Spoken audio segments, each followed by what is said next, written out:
দেখতে দেখতে কুসুমাদের যাওয়ার দিনও চলে এলো। সকালবেলা ঘুম থেকে উঠেই ঘরের দৃশ্য হচ্ছে ঠিক এরকম। দিনগুলো যে কি তাড়াতাড়ি কেটে গেল টেরই করতে পারলাম না। ফার্ন যেদিন থেকে ইন্ডিয়াতে এসছে সেদিন থেকে আমাকে বলে যাচ্ছিল যে আমার বেটা ফিশ মানে ফাইটার ফিশটার একটা ছোট্ট বলে যেহেতু রাখা ছিল ওটাকে চেঞ্জ করতে হবে, কারণ ও নাকি ওই ছোট্ট বলে বড্ড ডিপ্রেসড। আর আমাদের এই দৌড়দৌড়ির মধ্যে সেটা আর হয়ে উঠছিল না, তাই যাওয়ার দিন সকালবেলা আমাকে স্ট্রিক্টলি বলে দিয়েছে যেন কোনো কাজ না রাখি।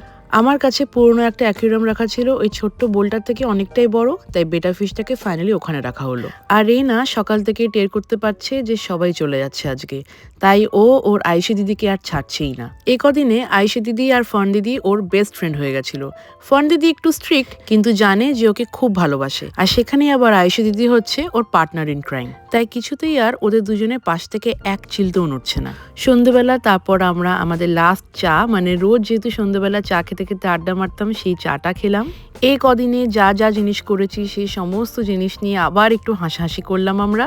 আর দেখতে দেখতেই চলে এলো সেই ফাইনাল মোমেন্টটা যখন সবাইকে টাটা বলতে হবে।